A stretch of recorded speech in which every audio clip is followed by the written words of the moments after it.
É isso, chegou a hora do grande debate para você aqui no Expresso CNN. Eu lembro que o quadro é um grande sucesso na CNN americana e um novo modelo no nosso país. E o nosso objetivo em todas as edições do grande debate é sempre o mesmo. É apresentar então para você temas relevantes, com visões diferentes sobre o mesmo assunto, para que você então construa aí a sua opinião, a sua forma de pensar. O Superior Tribunal de Justiça autorizou a apreensão e quebrou o sigilo telefônico e de dados do governador do Rio de Janeiro, Wilson Witzel. A Polícia Federal cumpriu ordens de busca e de apreensão no Palácio das Laranjeiras e endereços ligados ao governador e à primeira-dama. Witzel é apontado como comandante de uma estrutura ligada a supostas fraudes na saúde, principalmente em contratos emergenciais de combate ao novo coronavírus. O tema do debate de hoje é: a ação da Polícia Federal pode ser encarada como ingerência do governo Bolsonaro na PF e na Procuradoria-Geral da República? Os nossos debatedores são Augusto de Arruda Botelho, advogado especialista em direito penal. Boa noite, Augusto. Boa noite, Mona Lisa. Boa noite, Caio. E Caio Coppola, bacharel em direito e comentarista político. Olá, Caio. Boa noite. Boa noite, Mona Lisa. Boa noite, doutor Augusto. Boa noite ao espectador da CNN. Quem começa hoje é você, Augusto. Então, as suas primeiras considerações, por favor. Vamos lá. Boa noite a todas e todos. O tema do debate de hoje pode ser bastante amplo. Para facilitar minha abordagem, eu vou tentar dividi-lo em alguns pontos diferentes. O primeiro deles é que a tentativa de se obter ganhos financeiros com a pandemia, tanto de forma lícita quanto ilícita, tanto por parte de autoridades públicas como privadas, não é uma realidade apenas brasileira. Algo precisa ficar bem claro. Que no momento como esse, onde milhares de vidas já se perderam, apenas a possibilidade de imaginar que alguém, de forma criminosa, esteja tentando obter algum tipo de vantagem, é algo que deve causar em todos nós um profundo sentimento de revolta. Portanto, se autoridades públicas venham a cometer desvios na compra de produtos, na construção de hospitais ou qualquer outro ato que vise ajudar a combater a pandemia, eles devem, obviamente sempre tendo os seus direitos e garantias fundamentais respeitados, devem ser investigados, processados e, se as provas colhidas em um processo forem satisfatórias, condenadas no termo da lei. Ponto número 2. O uso político de operações policiais não é uma novidade em nosso país. O que pode ser que seja novidade nesse caso é a participação direta do governo federal. O uso político da justiça ficou evidente em dezenas de atos da nossa história recente.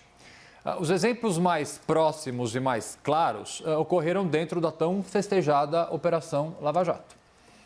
Vazamentos seletivos e com um timing cuidadosamente preparado foram rotina durante a operação. Delações inverídicas, dirigidas e direcionadas também. Inclusive, a escolha de datas para a deflagração de operações policiais foram, inclusive, discutidas de forma absolutamente legal entre as partes de um processo, entre o Ministério Público Federal, a Polícia Federal e a Justiça. Tais fatos foram desnudados pelas trocas de mensagens entre o ex-juiz Sérgio Moro e membros da Força Tarefa da Operação Lava Jato, naquilo que ficou conhecido como Vaza Jato. A pergunta de hoje é se a operação policial que teve como um de seus alvos o governador do Rio de Janeiro, Wilson Witzel, teve ingerência do governo Bolsonaro. Uma resposta responsável é a seguinte: olha, eu não tenho elementos para afirmar categoricamente isso. Mas eu também tenho vários elementos para sugerir que pode ter havido, sim, algum tipo de influência e ingerência do governo federal na operação de hoje. O principal deles é o cada vez mais claro e a cada vez mais clara possibilidade do vazamento de operações da Polícia Federal. Saber sobre o cumprimento de uma ordem judicial antes dela ser executada é, evidentemente, uma forma de interferir no bom andamento das investigações. Os indicativos de que tal interferência pode ter acontecido, eu pretendo trazer aqui hoje ao longo do debate. Mas para já ir finalizando a minha fala, eu gostaria de tratar no terceiro ponto sobre a operação em si. Até agora, o que foi disponibilizado pela imprensa é apenas a decisão do ministro Benedito Gonçalves do Superior Tribunal de Justiça. Que, antes de mais nada, é importante frisar, é um ministro bastante respeitado e bastante técnico. Apesar disso, eu posso ter críticas, e tenho várias, em relação à decisão de Sua Excelência. Críticas técnicas sobre a forma extremamente invasiva de obtenção de prova, que é aquela feita através de uma busca e apreensão, principalmente sendo essa a primeira medida de investigação. Mas para não tornar essa minha fala técnica demais, dos pontos trazidos nessa decisão judicial, chama também bastante atenção a gravidade das acusações. A possível, vou falar de novo, a possível participação do governador e de membros de sua família em atos ilegais. E a necessidade de se fazer não apenas essa, mas outras investigações sobre possíveis ilegalidades cometidas por autoridades públicas e privadas no Brasil inteiro. É muito importante lembrar, e eu faço questão de falar isso sempre, da absoluta observância do princípio da presunção de inocência, do respeito aos direitos e garantias fundamentais e da completa isenção e imparcialidade das investigações. A justiça criminal não é palco para se fazer política, para se perseguir inimigos ou para proteger amigos. Vamos então às suas primeiras considerações. Caio, por favor. Mona Lisa, eu peço licença aí para me alongar um pouco nessa fala inicial, porque infelizmente o debate público está enviesado por elites que têm um objetivo político muito claro, né, que é desgastar a presidência e enfraquecer o governo federal a todo tempo e a qualquer custo. Num escândalo como esse, né, sem precedentes, que envolve corrupção milionária no alto escalão do governo do Rio de Janeiro em tempos de pandemia, o noticiário é dominado por especulações sobre uma possível interferência do presidente da República em investigações policiais frutíferas, diga-se de passagem. Graças a Deus, essa inversão de valores ela não encontra eco na sociedade brasileira. O povo sabe muito bem que o assunto mais importante não é a operação policial em si, mas os fatos e as pessoas que ela investiga. Priorizar as circunstâncias de uma investigação legal em detrimento dos crimes que ela apura é jogar uma cortina de fumaça entre o público e o verdadeiro problema. Dói muito atestar que, mais uma vez, o jornalismo brasileiro se recusa a direcionar o seu poder de fogo contra os reais vilões dessa nação, esse bando de corruptos que parasita o Estado. E a imprensa enviesada tem, sim, responsabilidade por ação, por omissão, no que será conhecido como Covidão, esses esquemas milionários de corrupção que pegaram carona na pandemia. A imprensa passou meses incensando e dando palanque a governadores autoritários, que só sabem multar, só sabem prender. Meses aceitando passivamente violações às liberdades individuais e invasão de competência entre poderes. Meses, isso aí desde o carnaval, varrendo para debaixo do tapete a negligência, a irresponsabilidade e a incompetência dos gestores públicos municipais e estaduais na linha de frente do combate à Covid-19. Então, essa adulação à tirania é uma vergonha nacional. E você, jornalista engajado, faça um exame de consciência. Faz sentido puxar saco de ditadores enrustidos que já saíram do armário para combater um fascista imaginário que provavelmente só existe debaixo da sua cama? Isso é militância juvenil, travestida de jornalismo para adulto. Mas engana pouca gente e não é à toa que a crise financeira assola as redações desde muito antes da pandemia. Bom, mas retomando aqui meu raciocínio, a verdadeira discussão é o Covidão. Só que por amor ao debate, e em respeito à questão formulada, vamos então, em menos de 2 minutos aí, desconstruir horas de programação televisiva destinada a desinformar a audiência. A pergunta é muito clara. A ação da Polícia Federal pode ser encarada como ingerência do governo Bolsonaro na Polícia Federal? E a resposta é não, claro que não pode. A Polícia Federal, a gente já falou isso aqui, é uma organização de excelência que garante autonomia e estabilidade aos seus quadros. Todas as notas oficiais ou de associações de profissionais da PF reiteram essa independência funcional. O ex-ministro da Justiça e o ex-delegado-geral da Polícia Federal confirmaram em depoimento oficial que o presidente da República nunca interferiu em investigações policiais. Portanto, o histórico recente depõe a favor do presidente da República. Mas o argumento definitivo é a cronologia dos fatos. A investigação que ensejou essa operação da Polícia Federal é de meses atrás, é anterior, inclusive, à demissão do ex-ministro da Justiça e às trocas no comando da PF. Em 4 de abril, a subsecretaria, na verdade, da Saúde, a subsecretária, ela ficou descontente com os gastos da pasta e foi exonerada pelo governador. Daí, em 11 de abril, o subsecretário executivo da Saúde foi afastado pelo secretário de Saúde do Estado, isso depois de denúncias de má gestão e contratação fraudulenta. Em 7 de maio, aquele mesmo subsecretário executivo afastado foi preso por suspeita de participação em organização criminosa que superfaturava contratos de natureza emergencial. Essa operação ela foi executada pelo GAEC, que é o Grupo de Atuação Especializada no Combate à Corrupção, grupo esse vinculado ao Ministério Público do Rio de Janeiro. E em 16 de maio, o governador Wilson Witzel ele passa a figurar no inquérito aberto pela Polícia Civil do Rio de Janeiro, levado ao Superior Tribunal de Justiça em razão do foro privilegiado do governador. Então, todos esses fatos são de domínio público. Qualquer pessoa que conectasse os pontos poderia dizer, inclusive, que uma operação seria deflagrada em breve, tendo como alvo o governo do Rio, incluindo uma deputada federal minimamente informada. E, além disso, em 14 de maio, o governador foi mencionado no âmbito da Lava Jato, já que o doutor citou aqui, que levou a Operação Favorito, que, por sua vez, ensejou o pedido de busca e apreensão pelo Ministério Público Federal. E agora, finalmente, 26 de maio, a Polícia Federal, com autorização do ministro Benedito Gonçalves, que foi elogiado aqui, do Superior Tribunal de Justiça, a segunda mais alta corte do Poder Judiciário, realizou as ações de busca e apreensão com base nas fundadas suspeitas de que Witzel e sua esposa podem estar envolvidos nesse escândalo de corrupção em tempos de pandemia. Então, eu pergunto ao espectador da CNN, onde está o presidente da República nessa história? Esse enredo ele se desenvolveu na Secretaria de Saúde do Estado do Rio de Janeiro, no Palácio da Guanabara e das Laranjeiras, na Polícia Civil Fluminense, no Ministério Público do Rio de Janeiro, no GAEC, no Superior Tribunal de Justiça, no Ministério Público Federal e teve uma contribuição singela da Polícia Federal que devia ser aplaudida e não criticada ao levar a lei à casa dos poderosos. Então, eu repito a pergunta, onde está a interferência do presidente nesse episódio? A não ser na cabeça obcecada de militantes que abandonaram a razão em nome das suas paixões e dos seus interesses políticos. Vamos então ao debate. Augusto e Caio, por favor. Bom, inicialmente eu gostaria de, ao contrário do meu debatedor, ao invés de atacar a imprensa, me solidarizar a imprensa, principalmente com os veículos de comunicação que tiveram que abandonar a cobertura na porta do Palácio do Planalto, porque aquele ambiente não mais consegue dar condições mínimas de segurança para jornalistas acompanharem o presidente. Então, ao contrário de ataque, é a minha solidariedade a todos da imprensa brasileira. Com relação ao tema específico, vamos lá.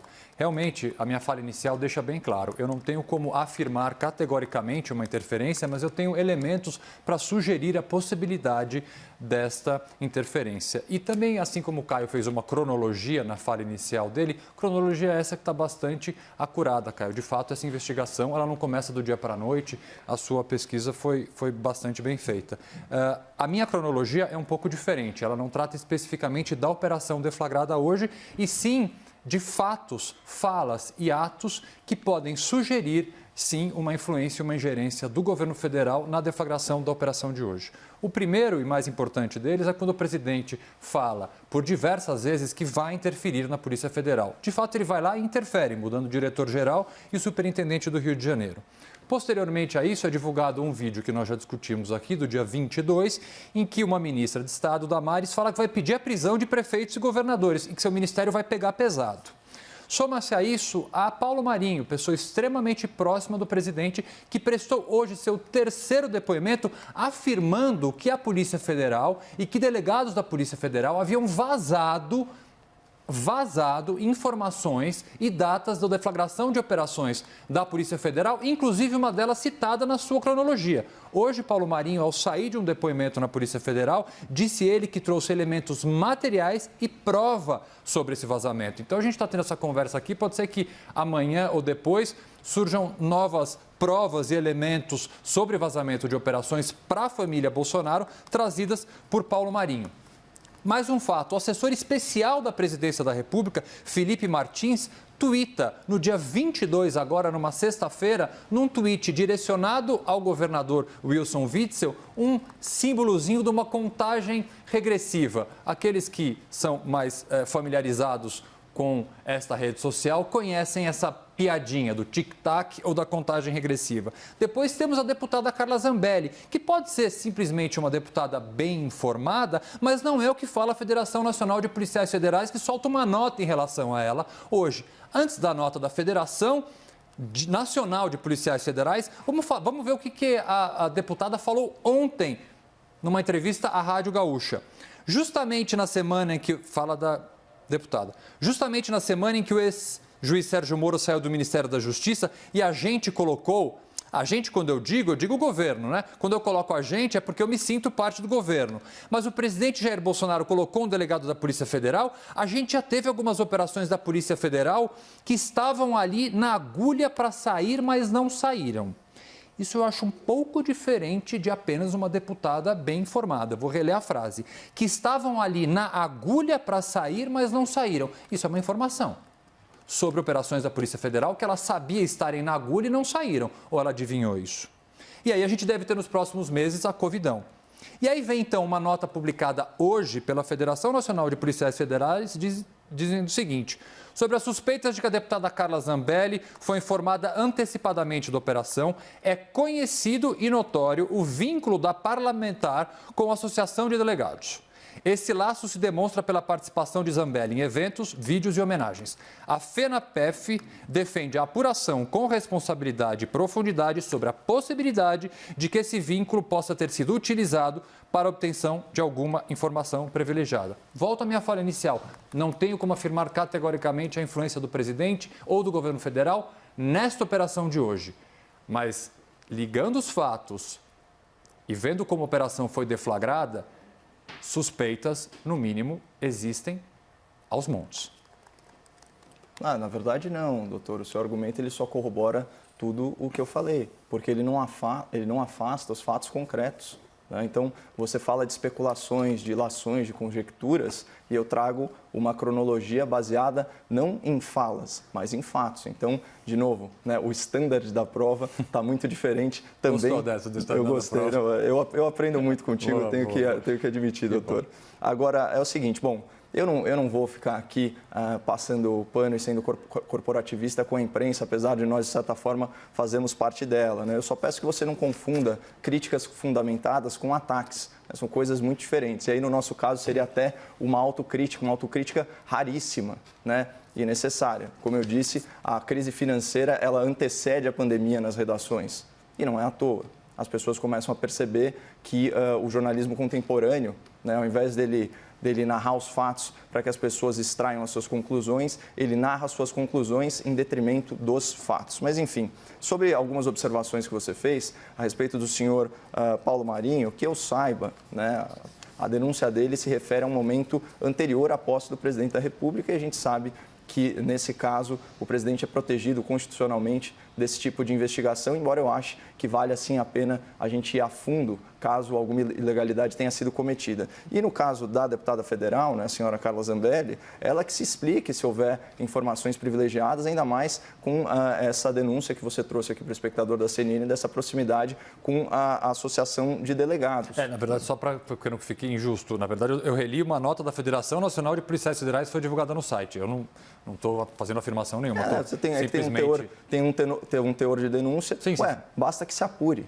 Né? Agora, percebam que a gente está discutindo a diferença entre atos oficiais de instituições independentes. Imagina, falar que teve interferência do presidente da República, né, num ato que depende da autorização do Superior Tribunal de Justiça é um tremendo absurdo. Eu concordo com você. Porque o Poder Judiciário ele é totalmente independente. Por isso, a minha crítica é justamente ao teor do debate. Eu tenho certeza, né, e a sua fala inicial, nesse sentido, foi muito bela e de repúdio total, né, a corrupção com a agravante do momento que nós estamos vivendo. Então, esse deveria ser o cerne da cobertura jornalística. É para aí que os canhões, né, as tintas pesadas da imprensa tinham que ser carregadas, não na desconstrução do governo. E quando a gente fala de Covidão, e aqui eu peço licença para entrar num campo um pouco mais amplo da análise política, a gente tem que analisar como que as elites brasileiras estão atuando nesse sentido. Eu sempre falo, a elite política, né, tanto no Congresso quanto nos estados,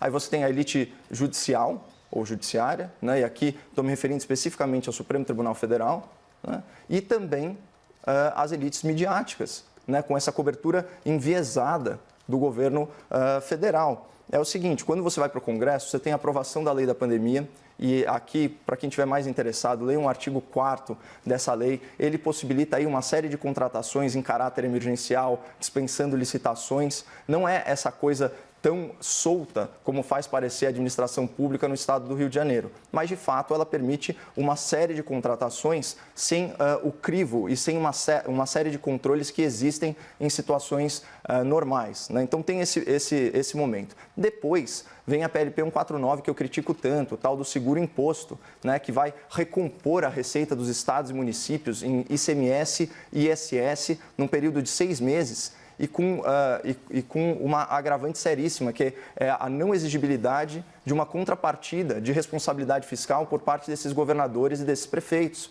Então, você cria aqui uma tempestade perfeita. É quase como colocar raposas no galinheiro. Você dá para o prefeito e para o governador que seja mal intencionado a possibilidade de contratar sem licitação, certo? Então, sem dar grandes satisfações e sem se preocupar com gastos, porque ele sabe que a principal fonte de receita dele, né, vai ser coberta pelo governo federal, que, por sua vez, fica preso, né, numa camisa de força orçamentária. E aí, na outra ponta, a ponta judicial, o STF ele vai privilegiar um decreto desse prefeito, um decreto desse governador, em detrimento da lei federal da pandemia. Então, você tem o atropelo de uma série de garantias individuais, né, que está regendo, vamos dizer assim, as normas, as novas regras durante essa pandemia. Então, quando a gente pensa no Covidão, é uma coisa muito mais ampla. E o que me impressiona é o outro aspecto, né, que eu falei das elites midiáticas. É uma imprensa que devia estar vigilante, que devia estar fiscalizando, né, essas contratações, ela ser muito tímida na hora de falar do superfaturamento dos aventais em São Paulo, da compra suspeita dos respiradores da China, esse tipo de coisa. E aí você tem esses escândalos. Olha quanto tempo de pandemia a gente já está, 3 meses. O contrato lá, os gastos da Secretaria de Saúde do Rio de Janeiro, quando eu vi o número de 10 de abril, portanto, há mais de um mês, eles já estavam totalizando R$1 bilhão, mais de 800 milhões de reais iam para a mesma operadora, que estava, para a mesma empresa, organização social, na verdade, que estava proibida de contratar na cidade do Rio de Janeiro. Então, assim, estava na cara que essa situação estava sendo conduzida de forma, assim, muito suspeita, né, já que a gente tem que aliviar um pouco nas palavras nessa etapa da investigação. Então, para mim, essa é a verdadeira discussão, né? É falar do Covidão e a gente começar a direcionar nossa atenção para o que realmente interessa, que é a gestão da verba pública, a gestão da pandemia e o que efetivamente está sendo feito aí nesse enfrentamento dessa crise. Deixa eu só fazer um fechamento sobre a questão da operação. Eu tenho realmente divergências técnicas com a decisão do STJ de hoje, que acho que não vale a pena a gente ficar descendo em detalhes das divergências técnicas que eu tenho com essa decisão. Mas, de fato, ela passou pelo crivo do Ministério Público Federal, ela passou pelo crivo do Superior Tribunal de Justiça.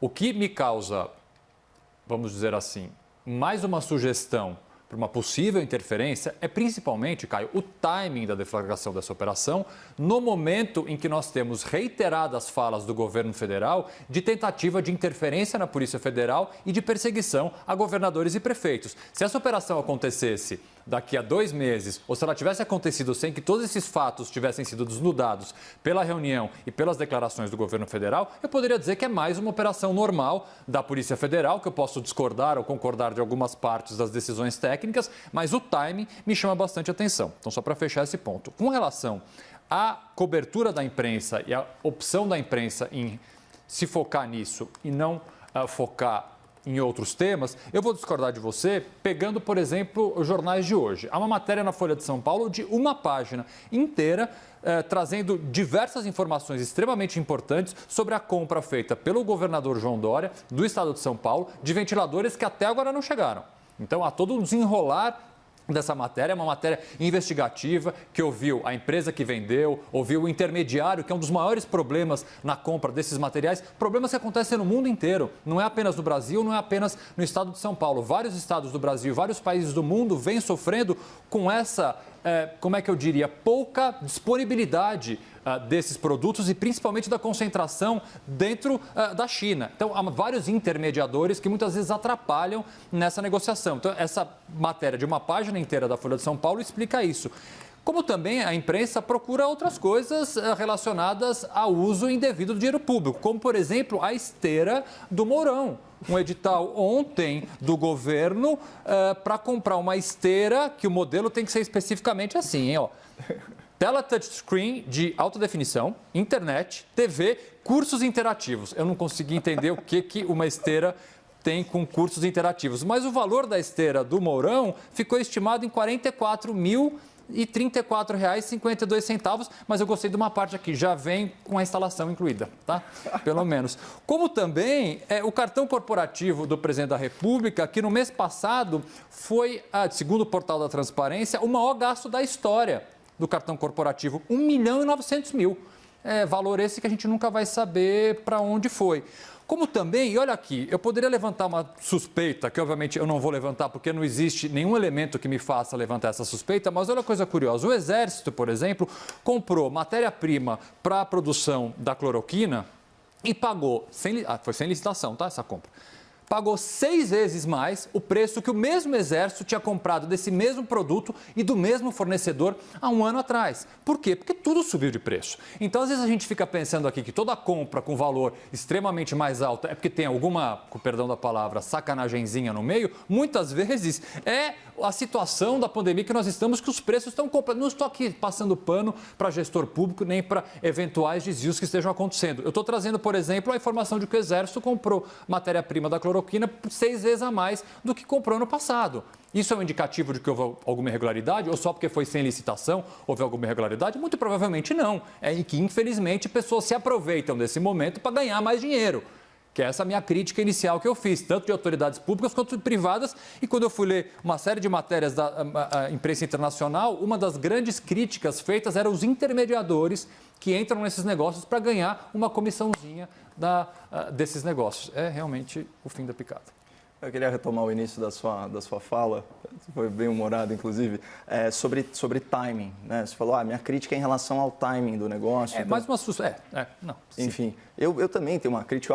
Eu acho que a operação está atrasada, doutor. Está atrasada. Eles deixaram a raposa muito tempo no galinheiro lá, né? Eu acho que essa é a crítica que tem que ser feita. Como eu disse, a gente já está aqui há mais de 100 dias de pandemia. Né? Olha quanto, contrataram mais de R$1 bilhão. É muita coisa. E o mais importante é a gente se perguntar objetivamente quem poderia, em ato oficial, influenciar nesse timing. Porque a gente está falando aqui de instituições, né, de reputação ilibadíssima, né? Ministério Público Federal, Polícia Federal, Superior Tribunal de Justiça. Então, quais desses agentes foram pressionados? Chega a ser até ingênuo achar que eles podem ser pressionados. Eu lembro de uma live do governador Witzel, do Rio de Janeiro, com um colega nosso, jornalista, afirmando, debochando até, de certa forma, do presidente da República, por achar que é possível interferir na Polícia Federal. E o governador Witzel sabe disso por ter sido um juiz federal. Né? Então, quando a gente pensa em timing e interferência, bom, tudo bem, então como que essa interferência poderia ser realizada? Para quem o presidente da República ligou? Quem ele pressionou? E quem cedeu à pressão? Então, se a gente não consegue responder a essas perguntas de maneira satisfatória, a gente fica no campo das ilações. E aí é mais difícil comentar. É muito mais fácil comentar com base nos fatos e com base na cronologia, né, dos acontecimentos que eu relatei aqui para o espectador da CNN. Agora, eu achei ótimo, por exemplo, esse trabalho que você fez agora, eu sinto falta na imprensa. Né, de você trazer para nós essa... Eu estou rindo para não chorar, tá? Só para deixar bem claro, mas trazer esse... É um edital, doutor? De ontem, esse edital da esteira, ele vai para o rol dos absurdos da República, junto com as lagostas e com o vinho premiado do Supremo Tribunal Federal. Cursos interativos. O que é um curso interativo numa esteira? Exatamente. Então, o legal, o touchscreen, né, ele já vem com as dicas para fitness. Então, esse tipo de coisa, né, esses exageros, eles realmente não têm mais lugar. Eu sou a favor, sim, da transparência nos gastos do cartão corporativo. Isso é um assunto infinitamente mais sério, né, porque envolve valores muito maiores. Eu entendo que há questões de segurança nacional, mas muitas vezes a gente sabe que esse tipo de legislação protetiva ele serve para proteger excessos, né? Então, quanto mais transparência, melhor. Isso daí vamos dizer assim, um mandamento básico no combate à corrupção e na rigidez do Estado. E, bom, sobre a cloroquina, eu acho que você deu a própria resposta. De fato, há produtos que inflacionam, mas vamos lembrar que, em ultimíssimo caso, a lei da pandemia, que é uma lei nacional, aprovada pelo Congresso Nacional, sancionada pelo Presidente da República, permite sim que pessoas físicas e jurídicas sejam instadas a fornecer produtos e prestar serviços mediante pagamento de justa indenização. Ou seja, o Estado ele não é tão refém do mercado numa situação extrema como é esse caso. E você deu o excelente exemplo dessa matéria, desse periódico aqui paulista, mas também é importante a gente mostrar o outro lado, e é por isso que eu faço críticas. Eu peguei aqui a manchete de uma rede de comunicação carioca. Ela diz o seguinte: entenda as suspeitas investigadas no desvio de verba para combate ao coronavírus no Rio. Depoimento do ex-subsecretário, preso em outra operação, pode ter contribuído para a operação. Investigados pela PF citaram a ajuda do 01 do Palácio. Cadê o nome do governador mencionado aqui? Percebam que é muito mais fácil achar o nome do Bolsonaro numa matéria sobre o escândalo de corrupção no Rio do que o nome do próprio governador, 01 do Palácio. Adivinha quem é? Quem será que é o 01 do Palácio? Quem será que é o amigo do meu pai? Sabe, esse tipo de coisa que não dá mais para a gente tolerar. Para usar a expressão que você usou, aí fica passação de pano, né? Então, assim, para cada bom exemplo que a imprensa está dando, há outros 5, como essa manchete que eu acabei de ler, que omite o nome. E não é por um compromisso ou por um alinhamento ideológico com o governador do Rio de Janeiro, não é isso. É que existe, de fato, uma aglutinação de forças para desconstruir o governo federal e para tornar a presidência da República vulnerável. Por quê? Porque assim você desequilibra os poderes da República e você consegue ter, por exemplo, um primeiro-ministro imaginário na Câmara Federal, né? que se arvora aí no direito inexistente de conduzir o orçamento nacional. Então é disso que a gente está falando aqui e essa é a minha crítica. O Covidão não é simplesmente o oportunismo e o mau-caratismo dessas figuras abjetas, né, que assaltam o Estado da política nacional. Não é isso. É uma coisa muito maior. A gente está falando de bilhões e bilhões. O PLP lá tem impacto estimado de 90 bilhões. A gente sabe que o nosso déficit primário está estimado aí em 600 bilhões.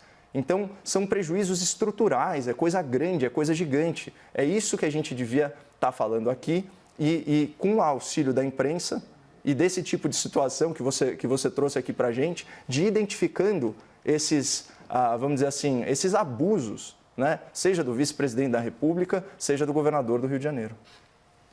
Faltam 2 minutos para os argumentos finais. Augusto tem algo a complementar? Ou sobre Caio? esse tema, não. Posso partir para os argumentos finais. Vamos lá, então. Então, vamos para os argumentos finais. Então, 1 minuto e meio para cada um para os argumentos finais, por gentileza. Posso começar, Caio? Pode, claro. Vamos lá. Olha, que pura gentileza esses debatedores. Tá, né? É um espetáculo. Senhora. Vamos lá. Hoje, com essa decisão do Superior Tribunal de Justiça e com outras várias decisões tomadas ao longo do dia, como, por exemplo, a oitiva de ministros de Estado perante o Supremo Tribunal Federal, a instalação de novos inquéritos no âmbito também do Supremo Tribunal Federal, o protagonismo do Judiciário chega a níveis bastante perigosos dia após dia. E por que eu digo perigosos? Porque o Judiciário não deve ter esse protagonismo de enfrentar, de investigar e de julgar eventuais desvios? Não. Mas quanto mais aumenta o protagonismo do Judiciário, mais ataques, a maioria deles injustos, são dirigidos a ministros, a desembargadores e a juízes. Obviamente, eu estou aqui fazendo uma defesa do âmbito que eu trabalho, por ser advogado há 20 anos, mas, ao mesmo tempo, é o métier que eu mais conheço. E, portanto, eu sei da vulnerabilidade e do quanto é difícil, muitas vezes, ataques completamente infundados, como foram feitos hoje, inclusive, ao ministro Benedito, que, volto a dizer, é um ministro bastante técnico, bastante respeitado dentro da corte.